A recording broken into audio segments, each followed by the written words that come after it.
ನಮಸ್ಕಾರ, ಆದಾಬ್, ಜೈ ಭೀಮ್. ನಾನು ನಿಮ್ಮ ಭಾಗ್ಯನಾರಾಯಣ ಬೊಗ್ಗವರಪು. ನೀವು ನೋಡ್ತಾ ಇದ್ದೀರಿ ಸುದ್ದಿ ಸರ್ಕಲ್. ಯುದ್ಧ ಆರಂಭ ಆಗಿ 23ನೇ ದಿನ. ಅಮೆರಿಕ ಮತ್ತು ಇಸ್ರೇಲ್ ಇರಾನ್ ಮೇಲೆ ಯುದ್ಧಕ್ಕೆ ಹೋಗಿ ಇವತ್ತು 23ನೇ ದಿನ. ಸೊ ಇವತ್ತಿನ ಎಪಿಸೋಡ್ನಲ್ಲಿ ನಾವು ಇಲ್ಲಿಯವರೆಗೆ ತಾನು ದೊಡ್ಡ ಸೂಪರ್ ಪವರ್ ಅಂತ ಹೇಳ್ಕೊಂಡು ಓಡಾಡುವಂತಹ ಅಮೆರಿಕ ನನ್ನನ್ನು ಮುಟ್ಟೋಕೆ ಆಗೋದಿಲ್ಲ, ನಾನು ಸ್ಕೈ ಕಿಂಗ್ ಹಾಗೆ ಹೀಗೆ ಅಂತ ಹೇಳ್ಕೊಂಡು ಓಡಾಡುವ ಅಮೆರಿಕ ಮತ್ತು ಅದರ ಚಮಚ ಇಸ್ರೇಲ್ ಯಾವೆಲ್ಲ ಕ್ಷೇತ್ರಗಳಲ್ಲಿ ನಷ್ಟವನ್ನು ಅನುಭವಿಸಿದೆ, ಏನೆಲ್ಲ ನಷ್ಟ ಅನುಭವಿಸಿದೆ, F-15 ಹಿಡಿದು F-35ಗಳವರೆಗೆ, ಸಮುದ್ರದಲ್ಲಿ ಹಡಗುಗಳವರೆಗೆ, ನೇವಿ ಹಿನ್ನಡೆ, ಅದರ ಜೊತೆಗೆ ಬೇರೆ ಯಾವ್ಯಾವ ನಷ್ಟಗಳಾಗಿದ್ದಾವೆ, ಏರ್ಬೇಸಿಂದ ಹಿಡಿದು ರೆಡಾರ್ ಸಿಸ್ಟಮ್ವರೆಗೆ ಅದರ ವಿವರಗಳನ್ನು ಕೊಡುವಂತಹ ಪ್ರಯತ್ನ ಮಾಡ್ತೀನಿ. ಪ್ಲಸ್ ಹೇಗೆ ಸಾಧ್ಯ ಆಯಿತು ಇರಾನ್ಗೆ ನೆಟ್ಟಗೆ ಏರ್ಫೋರ್ಸ್ ಇಲ್ಲ, ಒಳ್ಳೆಯ ನೇವಿ ಇಲ್ಲ, ಆದರೂ ಸಹ IRGC ಇಷ್ಟೆಲ್ಲ ಮಾಡಿದೆಯಲ್ಲ, ಇಷ್ಟೆಲ್ಲ ನಷ್ಟ ಮಾಡಿದೆಯಲ್ಲ ಅಮೆರಿಕಾಗೆ, ಹೇಗೆ ಸಾಧ್ಯ ಆಯಿತು ಅನ್ನೋದ್ರ ಬಗ್ಗೆ ಒಂದಷ್ಟು ನನ್ನ ವಿಶ್ಲೇಷಣೆಯನ್ನು ಕೊಡುವ ಪ್ರಯತ್ನವನ್ನು ಮಾಡ್ತೀನಿ.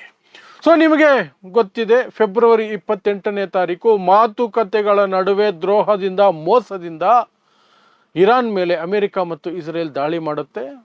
ಮೊದಲ ದಾಳಿಯಲ್ಲೇನೆ ಇರಾನ್ನ ಸರ್ವೋಚ್ಚ ನಾಯಕ ಆಯತುಲ್ಲಾ ಅಲಿ ಖಾಮಿನಿ ಅವರನ್ನು ಹತ್ಯೆ ಮಾಡ್ತಾರೆ. ಅವ್ರೇನು ಅನ್ಕೊಂಡ್ರು, 2-3 ದಿನಗಳಲ್ಲಿ ಇರಾನ್ ಮಂಡಿಯೂರ್ಬಿಡುತ್ತೆ, ನಾಯಕ ಇಲ್ಲದಂತಹ ದೇಶ ಬೇಗ ಶರಣಾಗುತ್ತೆ ಅಂತ ಇವರು ಭ್ರಮೆಯಲ್ಲಿದ್ದರು. ಆದರೆ ಆ ಭ್ರಮೆಯನ್ನು IRGC ಹೊಡೆದು ಬಿಸಾಕ್ತು. 23ನೇ ದಿನಕ್ಕೆ ಯುದ್ಧ ಎಂಟ್ರಿ ಆಗಿದೆ. ಇಲ್ಲಿಯವರೆಗೆ ಅಮೆರಿಕ ಬೇಡ್ಕೊಳ್ತಿದೆ ಯುದ್ಧ ವಿರಾಮ ಮಾಡ್ಕೊಳ್ಳೋಣ ಅಂತ, ಇರಾನ್ ಸಿದ್ಧ ಇಲ್ಲ. ಆ ಮಟ್ಟಕ್ಕೆ ಹೊಡಿತಾ ಇದೆ. ಇಸ್ರೇಲ್ಗೂ ಹೊಡಿತಾ ಇದೆ, ಅಮೆರಿಕದ ಗುಲಾಮಗಿರಿಯಲ್ಲಿ ಮುಳುಗಿರುವಂತಹ ಅರಬ್ ರಾಷ್ಟ್ರಗಳಿಗೂ ಹೊಡಿತಾ ಇದೆ. ಅದರ ಬಗ್ಗೆ ಪ್ರತಿದಿನ ನಿಮಗೆ ಮಾಹಿತಿಯನ್ನು ಕೊಡ್ತಾ ಇದ್ದೀನಿ. ಆ ವಿವರಗಳನ್ನು ಬೇಕಾದರೆ ನೀವು ಆ ವಿಡಿಯೋಗಳಲ್ಲಿ ಪಡ್ಕೊಳ್ಬಹುದು.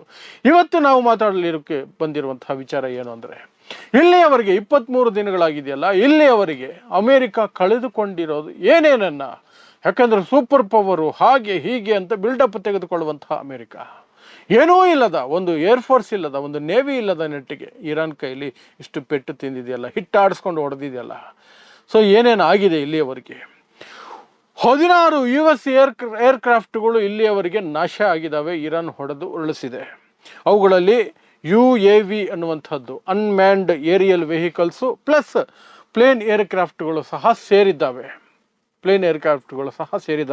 ಜೊತೆಗೆ ಹಾರ್ಮೋಸ್ ಸ್ಟ್ರೈಟಲ್ಲಿ ಒಂದು ಟ್ಯಾಂಕರ್ ಏನು ಅಮೆರಿಕದು ಹೋಗ್ತಿತ್ತು, ಅದನ್ನು ಸಹ ಮಿಸೈಲ್ ಹಾಕಿ ಇರಾನ್ ಧ್ವಂಸ ಮಾಡಿ ಬಿಸಾಕಿದೆ. ಆವತ್ತು ನಿಮಗೆ ಸುದ್ದಿ ಮಾಡಿ ತೋರಿಸಿದ್ದೆ. ಮುಖ್ಯವಾಗಿ ಅದು ಕಳ್ಕೊಂಡಿರುವಂತಹ ಶಕ್ತಿ ಏನಂದರೆ, ಏರ್ಫೋರ್ಸ್ನಲ್ಲಿ ಅದು ಕಳ್ಕೊಂಡಿರುವಂತಹ ಶಕ್ತಿ ಏನಾಯಿತು. ಮೊದಲಿಗೆ 3 F-15ಗಳು ಬಿದ್ದುವು, ಕುವೈತ್ನಲ್ಲಿ 3 F-15ಗಳು ಬಿದ್ದುವು. ಅದನ್ನು ಇರಾನ್ ಹೇಳ್ತು ನಾವೇ ಹೊಡೆದು ಉರುಳಿಸಿದ್ದು ಅಂತ. ಬಟ್ ಅಮೆರಿಕ ಹೇಳ್ಕೊಳ್ತು, ಕುವೈತ್ ಹೇಳ್ಕೊಳ್ತು, ಕುವೈತ್ನಲ್ಲೇ ಬಿದ್ದಿದ್ದು. ಕುವೈತ್ ಹೇಳ್ಕೊಳ್ತು ಇದು ಫ್ರೆಂಡ್ಲಿ ಫೈರಲ್ ಆಗಿದ್ದು, ನಾವು ಬೈ ಮಿಸ್ಟೇಕ್ ಶತ್ರುಗಳ ಫ್ಲೈಟು ಅಂದ್ಕೊಂಡು ಇದನ್ನು ಹೊಡೆದು ಹಾಕಿದ್ವಿ ಅಂತ.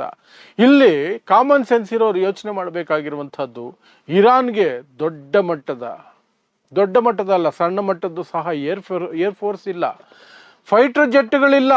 ಫೈಟರ್ ಜೆಟ್ಗಳು ಇಲ್ಲದೆ ಹೋದಾಗ ಕುವೈತು ಅದು ಹೇಗೆ ಇದು ಶತ್ರುಗಳ ಫೈಟರ್ಗಳು ಇರಾನ್ದಿರಬಹುದೇನೋ ಅಂತ ತಪ್ಪು ತಿಳ್ಕೊಂಡು ಅಮೆರಿಕದ F-15ಗಳನ್ನು ಹೊಡೆದು ಉರುಳಿಸುತ್ತೆ.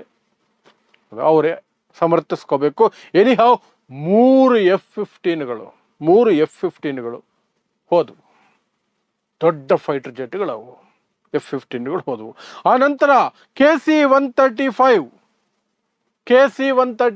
ಆಕಾಶದಲ್ಲೇ ಯುದ್ಧ ವಿಮಾನಗಳಿಗೆ ತೈಲವನ್ನು ತುಂಬುವಂತಹ ಸಾಮರ್ಥ್ಯ ಇರುವಂತಹ ವಿಮಾನಗಳು. ಅವು ಒಂದು ಇರಾಕ್ನ ನೆಲದಲ್ಲಿ ಬಿತ್ತು, ಇರಾಕ್ನ ಆಕಾಶದಿಂದ ಹೊಡೆದು ಉರುಳಿಸಲಾಯಿತು, ಅದಲ್ಲಿ ಬಿತ್ತು. ಇನ್ನೊಂದು ಡ್ಯಾಮೇಜ್ ಆಗಿ emergency landing ಇಸ್ರೇಲ್ನ tell ಅವೀವ್ನಲ್ಲಿ ಮಾಡಿಕೊಳ್ತು.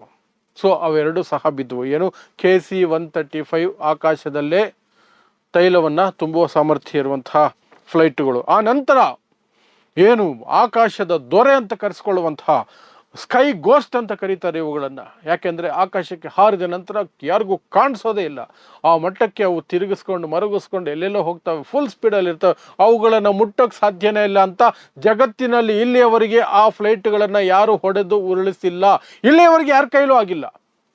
F-35 US F-35 stealth ಪ್ಲೇನ್ಗಳವು, ಒಂದೇ ಒಂದನ್ನು ಸಹ ಬೇರೆ ದೇಶದವರು ಇಲ್ಲಿವರೆಗೂ ಹೊಡೆದು ಉಳಿಸೋದಕ್ಕೆ ಸಾಧ್ಯ ಆಗಲಿಲ್ಲ. ಆದರೆ ಇರಾನ್ ಆ ಕೆಲಸವನ್ನು ಮಾಡಿತು. ಆ ಕೆಲಸವನ್ನು ಮಾಡ್ತು. ಸುಮಾರು ಅದರಲ್ಲಿ $400 ಮಿಲಿಯನ್ ಒಂದೊಂದು $400 ಮಿಲಿಯನ್ ಕಾಸ್ಟ್ ಅದರದ್ದು. ಅದನ್ನು ಹೊಡೆದುರುಳಿಸ್ತು. ಆ ನಂತರ 10 ರಿಂದ 13 MQ-9 ಡ್ರೋನ್ಗಳನ್ನು ಅದು ಹೊಡೆದು ಉರುಳಿಸಿದೆ ಇಲ್ಲಿಯವರೆಗೆ ಇರಾನ್. ಅಮೆರಿಕದ MQ-9 ಅನ್ನುವಂತಹ ಡ್ರೋನ್ಗಳು ಬಹಳ ಶಕ್ತಿಯುತವಾದಂತಹ ಡ್ರೋನ್ಗಳು. ಅವು ಸುಮಾರು $30 ರಿಂದ $32 ಮಿಲಿಯನ್ ಒಂದೊಂದಕ್ಕೆ. $30 ರಿಂದ $32 ಮಿಲಿಯನ್ ಬೆಲೆ ಆಗುತ್ತೆ ಅದು ಒಂದೊಂದನ್ನು ತಯಾರು ಮಾಡೋದಕ್ಕೆ. ಅಂತಹದ್ದನ್ನು ಸುಮಾರು 10 ರಿಂದ 13 ಡ್ರೋನ್ಗಳನ್ನು ಇರಾನ್ ಹೊಡೆದು ಉರುಳಿಸಿದೆ. ಇದು ಆಕಾಶದಲ್ಲಿ ನಡೆದಿರುವಂತಹದ್ದು. ಇನ್ನು ಬೇಸುಗಳ ಕತೆ ಬರೋದಾದರೆ, ಇಲ್ಲಿಯವರೆಗೆ ಅರಬ್ ರಾಷ್ಟ್ರಗಳಲ್ಲಿರುವಂತಹ 27 ಬೇಸುಗಳ ಮೇಲೆ ಇರಾನ್ ಅಟ್ಯಾಕ್ ಮಾಡಿದೆ. 27 ಬೇಸುಗಳು, ಅದರಲ್ಲಿ 17 ಬೇಸುಗಳು ಡ್ಯಾಮೇಜ್ ಆಗಿದ್ದಾವೆ. ಬಳಸೋಕ್ಕಾಗದ ಮಟ್ಟಕ್ಕೆ ಡ್ಯಾಮೇಜ್ ಆಗಿದ್ದಾವೆ. 27ರಲ್ಲಿ 17 ಬೇಸುಗಳು ಆ ಮಟ್ಟಕ್ಕೆ ಹಾನಿಯಾಗಿದ್ದಾವೆ. 10 ರೆಡಾರ್ ಸಿಸ್ಟಮ್ಗಳು, ಅದರಲ್ಲಿ ಥರ್ಡ್ ರೆಡಾರ್ ಸಿಸ್ಟಮ್ ಸಹ ಸೇರ್ಕೊಂಡಿದೆ. ಒಂದೊಂದು $2 ರಿಂದ $4 ಬಿಲಿಯನ್, $2 ರಿಂದ $4 ಬಿಲಿಯನ್ ಅದಕ್ಕೆ ಮತ್ತೆ ಸ್ಥಾಪಿಸಬೇಕಾದ್ರೆ ಬರುವಂಥ ಖರ್ಚು. ಆ ರೀತಿ 10 ರೆಡಾರ್ ಸಿಸ್ಟಮ್ಗಳು, 10 ರೆಡಾರ್ ಸಿಸ್ಟಮ್ ಇಡೀ ಅರಬ್ ರಾಷ್ಟ್ರಗಳಿಗೆ ಕಣ್ಣಾಗಿದ್ದಂಥದ್ದು. ಯಾವ ಕಡೆಯಿಂದ ಮಿಸೈಲ್ ಬಂದರೂ ಕಂಡು ಹಿಡಿಯುವಂತಹ radar system, third radar system. America ಸ್ವತಃ ತಾನೇ ಬಳಸುವಂತಹ ಥರ್ಡ್ ರೆಡಾರ್ ಸಿಸ್ಟಮ್ ಸಹ ಇದರಲ್ಲಿ ಸೇರ್ಕೊಂಡಿದೆ. ಅವು 10 ಹೋದವು. ಒಂದೊಂದು $2 ರಿಂದ $4 ಬಿಲಿಯನ್ ಅಂದರೆ ಲೆಕ್ಕ ಮಾಡ್ಕೊಳ್ಳಿ. ಸುಮಾರು $30-40 ಬಿಲಿಯನ್ ಅಲ್ಲಿ ಕಳ್ಕೊಂಡವು. ಇಲ್ಲಿಯವರೆಗೆ 232 ಅಮೆರಿಕ ಸೈನಿಕರು ಗಾಯಗೊಂಡಿದ್ದಾರೆ ಅಂತ ಸ್ವತಃ ಅಮೆರಿಕ ಒಪ್ಕೊಂಡಿದೆ. ಅಫಿಷಿಯಲ್ ನಂಬರ್ ಇದು. ಅನ್ಅಫಿಷಿಯಲ್ ಸಿಕ್ಕಾಪಟ್ಟೆ ಜಾಸ್ತಿ ಇರುತ್ತೆ. 13 ಜನ ಅಮೆರಿಕ ಸೈನಿಕರು ಸತ್ತು ಹೋಗಿದ್ದಾರೆ. ಇದನ್ನು ಸಹ ಅಮೆರಿಕ ಒಪ್ಪಿಕೊಂಡು ಕೊಟ್ಟಿರುವಂತಹ ಸಂಖ್ಯೆ.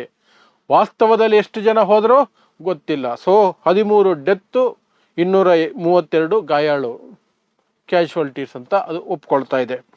ಅದು ಮಾತ್ರ ಅಲ್ಲ, USS ಜೆರಾಲ್ಡ್ ಅದರಲ್ಲಿ ಬೆಂಕಿ ಬಿತ್ತು.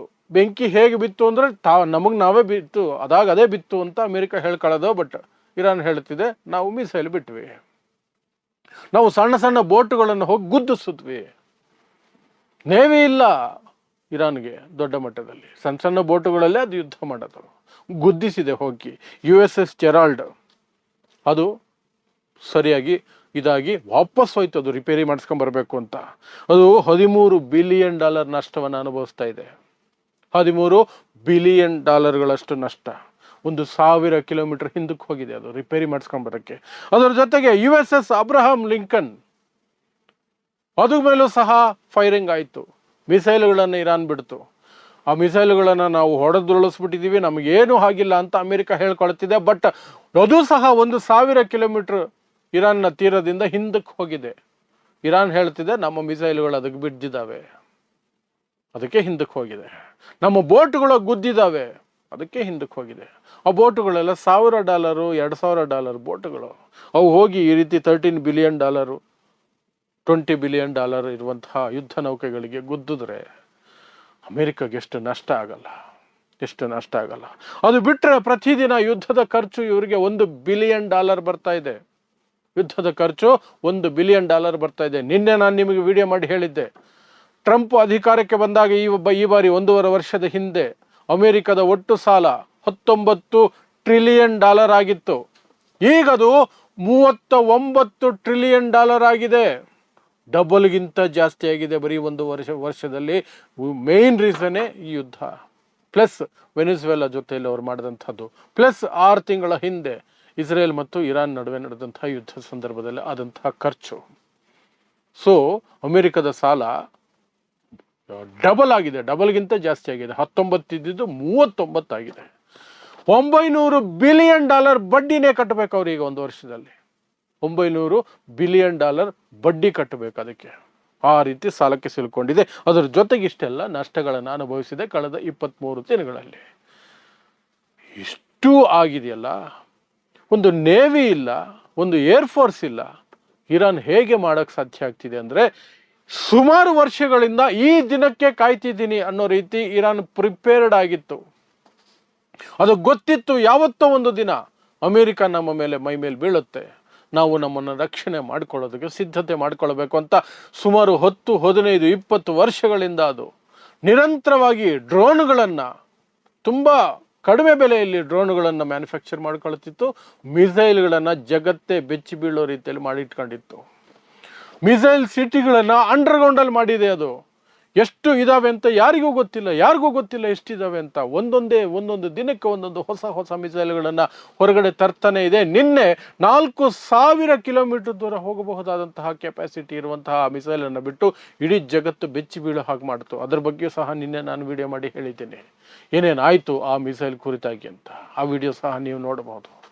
ಸೊ ಈ ರೀತಿಯಾಗಿ ಇರಾನ್ ತನ್ನ ಅಸ್ತಿತ್ವಕ್ಕೆ, ಸಾವು ಬದುಕಿಗೆ ಸಿದ್ಧತೆ ಮಾಡಿಕೊಂಡಿದ್ದ ಕಾರಣಕ್ಕಾಗಿ ಒಂದು ನೇವಿ ಇಲ್ಲದೇನೆ ಹೊರ್ಮುಜ್ ಸ್ಟ್ರೈಟನ್ನು ಕಂಟ್ರೋಲ್ ಮಾಡ್ಕೊಳ್ತಿದೆ ಮತ್ತು ಅಮೇರಿಕದ ಹಡಗುಗಳನ್ನು ಮುಳುಗಿಸ್ತಾ ಇದೆ. ಏರ್ಫೋರ್ಸ್ ಇಲ್ಲದೇನೆ ಆಕಾಶದಲ್ಲಿ ರಾಜನಂತೆ ಮೆರೀತಾ ಇರುವಂತಹ F-15ಗಳು, F-35ಗಳನ್ನು ಹೊಡೆದು ಉರುಳಿಸ್ತಾ ಇದೆ. ಡ್ರೋನ್ಗಳನ್ನು, ಅಮೆರಿಕದ ಲೇಟೆಸ್ಟ್ ಟೆಕ್ನಾಲಜಿ ಡ್ರೋನ್ಗಳನ್ನು ಹೊಡೆದು ಬಿಸಾಕ್ತಾ ಇದೆ. ರಡಾರ್ ಸಿಸ್ಟಮ್ಗಳನ್ನು ನಾಶ ಮಾಡಿ ಬಿಸಾಕ್ತಾ ಇದೆ. ಸೊ ಇದಿಷ್ಟು 23 ದಿನಗಳಲ್ಲಿ ಅಮೆರಿಕ ಕಳೆದುಕೊಂಡಿರುವ ಅಥವಾ ಅಮೆರಿಕಕ್ಕೆ ಆಗಿರುವ ಅವಮಾನ ಅಂತಲೇ ಹೇಳಬೇಕು ಇದನ್ನು. ಯಾಕೆಂದರೆ F-15, F-35ಗಳನ್ನು ಇಲ್ಲಿಯವರೆಗೆ ಬೇರೆ ಯಾವ ದೇಶದವರು ಮುಟ್ಟಕ್ಕೆ ಸಾಧ್ಯ ಆಗಲಿಲ್ಲ, ಇರಾನ್ ಮುಟ್ಟಿದೆ. ಅವಮಾನನೇ ಸರಿ. ಸೊ ಅವಮಾನ 23 ದಿನಗಳಲ್ಲಿ ಅದಕ್ಕಾಗಿರುವ ಅವಮಾನ, ನಷ್ಟದ ಲೆಕ್ಕ ಇದು ಅಷ್ಟೇ.